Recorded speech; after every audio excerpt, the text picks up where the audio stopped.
Hey guys, it's Mally and welcome back to my channel. Hey guys, it's Mally and welcome back to my channel.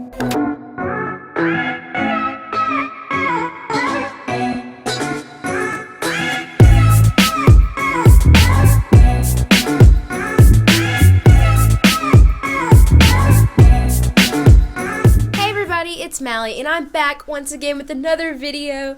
I'm so excited to be back on YouTube. Y'all don't even understand. I've been gone for a while and I've been posting, but I haven't been really working at YouTube, and I'm very sorry. So let me give you all a quick 30-second life update. Right now everything's been good, everything's been great. The last time I think I saw you was my Sadie's vlog. It was absolutely amazing. That was about 2 weeks ago is when I went to Sadie's and I posted the video sometime last week. But right now I'm full mode into track season. Right now the coach has me signed up to run the 2 mile and the 1 mile, so that'll be interesting. I'm super glad to get to be able to do that. Run track as a freshman. It's a great opportunity. I'm super excited to do that. And here I am back on YouTube, and I'm super excited because today, actually, as you probably read from the title up here, I'm going to be talking about 10 ways that you can incorporate God into your everyday life. So going to school and everything, and all the track practice and stuff, whatever that's what have going on, but whatever you guys have going on, life can just get in the way, and it's hard to really buckle down and have that quiet time with God and everything. So this is why I'm making this video, because I need this video, and I'm sure you guys need this video too. So here's 10 ways that you can incorporate God into your everyday life. Okay, so the first thing that you can do to incorporate God into your everyday life is probably one of the hardest ones, but it's the most thing that you really need to do. I really encourage you guys to do it, and it is to read your Bible.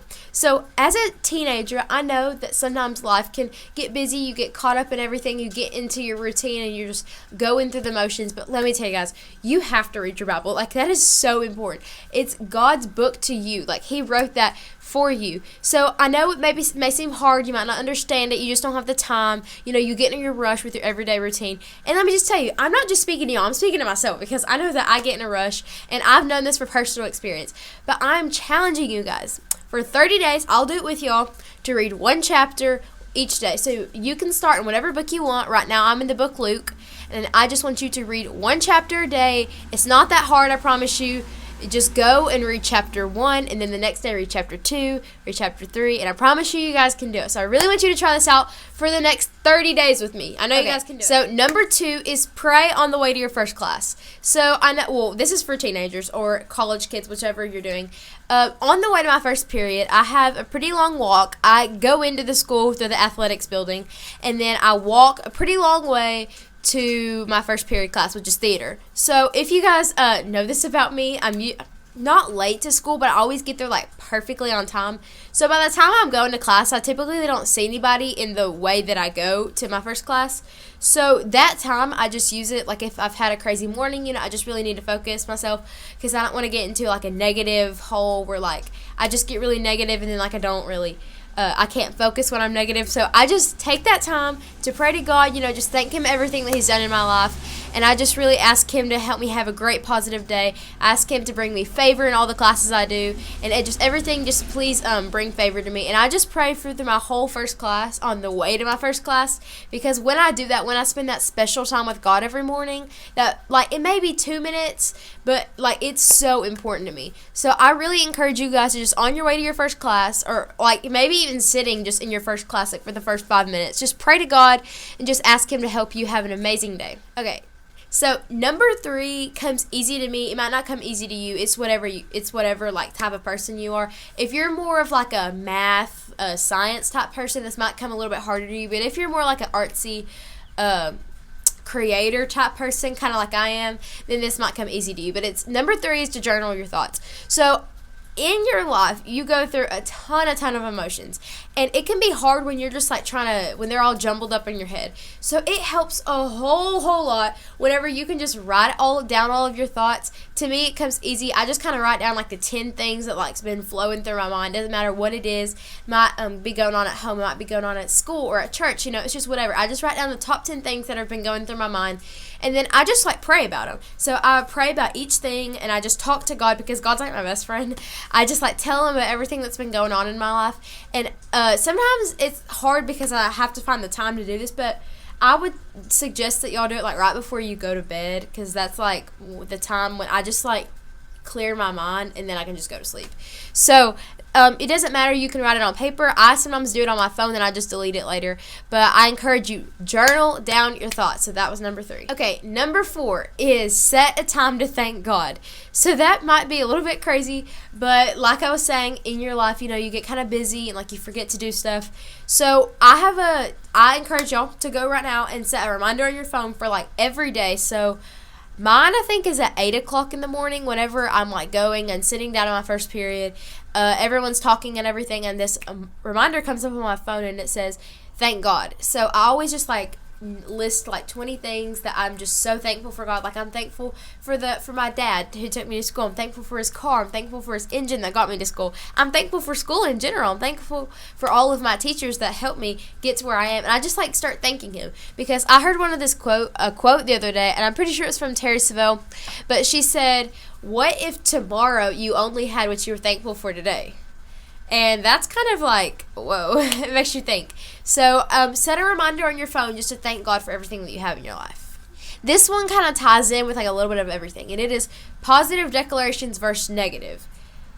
Okay, so like I was saying, whenever I'm going to school and like I haven't like had time to like thank God and just pray to Him and everything, I can like sometimes be having like a crazy morning and I'm like stressed out and everything. I'm like, oh, I just got to school and I just don't want to go to this first class and I don't want to go to my second class. I just need to get past this. Oh, I have a test today. And, it's just all going through my head, and then I get so negative and then I get down when I'm like that. When I'm down, I am not good because I mess up. I don't do as well in school, and I'm just not as nice to people, and I really want to be nice to everyone that I come in contact with. So when you wake up in the mornings, try to be positive so that you don't end up negative. So positive, negative, you get to choose. I would say choose positive so that you can have a better day and that you can do everything that you need to do, because it's so much easier.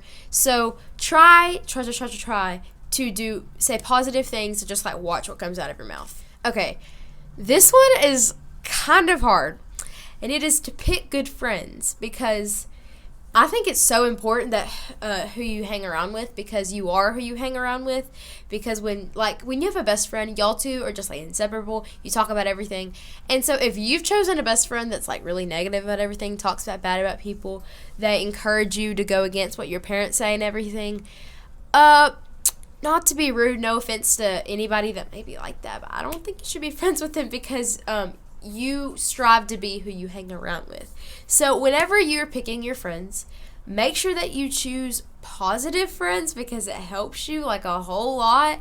Because whenever you go to like sit down at your lunch table and everyone's being like really negative, you're sitting down and you're like, you want to chime in, you want to say something, so you say something negative, and then like it just brings everything down. So just watch who you hang around with. Pick good friends. Pick friends that are positive and uplifting. Pick someone that makes you laugh. Someone that just lets you have fun. Because have you ever sat down with someone and like they're so negative and it just like drains the energy out of you? Ooh, I don't like it when people are like that.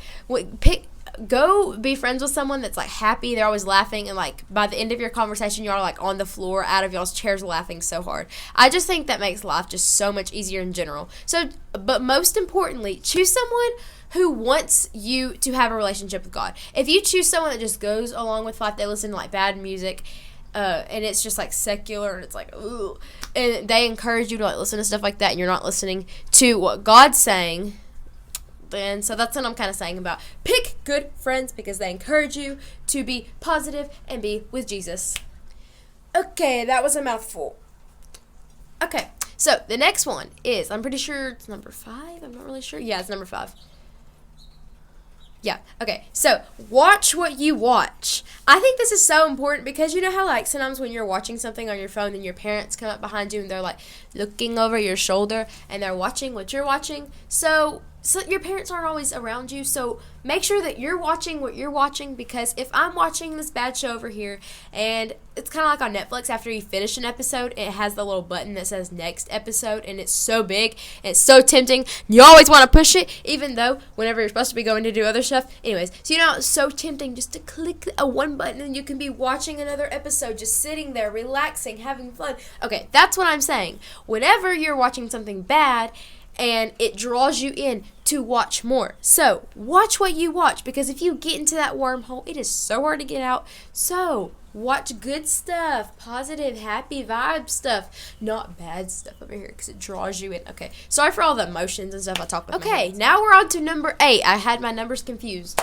But number 8 is listen to your parents. So I did a Monday motivation about this, and I think it was called My Mom Was Right or something like that. But sometimes, like, I remember, like, okay, so every day I drive, like, 20 minutes to school. Well, my dad drives. I sit in the car. And he always, like, talks to me about stuff that's, like, going on in his life and everything. And he gives me, like, examples that I can add into my own life. And sometimes I'm like, Dad, like, I'm probably not going to come into contact with clients and stuff today. But then sometimes I'll, like, see what he was talking about manifest, come to life in my life. And I'm like, ooh, I remember my dad telling me about this. So, like, I see this happen a whole lot. So, I just want to say, your parents have been through the same situations you have been through. So, do not just, like, push that aside because they were once teenagers, believe it or not. I know sometimes it's hard to believe, but they were teenagers before. So, you need to, like, listen to them because actually they're right most of the time, like, all of the time. Even though you don't believe it, you may be like, you don't understand, you don't know what I've gone through, but really they're like they've walked the same paths you're walking. They don't want you to make the same mistakes. So listen to your parents. I know it may sound crazy, but it's true. Okay, we're on to number 9. We only have one more after this. I know this has been so fun. I just love it talking to you guys. Oh my gosh. Okay, anyways, so it is to it's kind of like watch what you watch again, but it's like instead of watching bad stuff, put good stuff in your ears, like positive and upbeat music and podcasts. So something that I like to do to calm down, like my getting ready time, like so in the morning, I like listen to special podcasts like calm me down. So I put in my AirPods and like it just like calms me down and everything. So I like to listen to these people, and we have a lot of them, and it is my first suggestion is Terry Savelle Foy. I think she's so good. I love Terry. She has like some of the realest, best advice ever, and she like just simplifies things. She's just so great. So I'm not even kidding. Go listen to her. Go follow her on YouTube and podcasts. They're really good. The other person I listen to is Sadie Robertson. Oh my gosh, Sadie's like. Oh my gosh, I love Sadie. Y'all don't even understand. She is like one of my biggest. She is my biggest influencer in my life. I've always looked up to her through all the seasons of her life. Even when she was on Duck Dynasty, I was like, oh, Sadie's so cool. So I always listen to Sadie and everything. She just has amazing advice, and it doesn't matter like if it's advice to past dating experiences or if it's about her dog Cabo. It's just about anything. But I love both Sadie and Terry. They're both really amazing. I love listening to them. And they are so positive and upbeat. They're never negative. So it just like brings my day to an amazing start. Okay, everyone, thank you so much for watching. Those are my 10 ways that you can incorporate God into your everyday routine. And if you're new to the Mally Dawson gang, make sure that you go hit the subscribe button. And everyone, make sure to go like this video. Love you guys so much. I hope you guys, on my last video, I did the subscriber of the week. So if you want to be the subscriber of the week, make sure that you go comment down there something, and I will give you a shout out. And thank you so much to my past subscribers of the week. We had Macy Calhoun, Missy Sue Gordon, and Isabel Grace. So thank y'all so much for subscribing and commenting. And if you want to be in the subscriber of the week gang, make sure that you go comment down below. So I love you guys so much. Thank you so much for watching this video. Share it with your friends. Bye!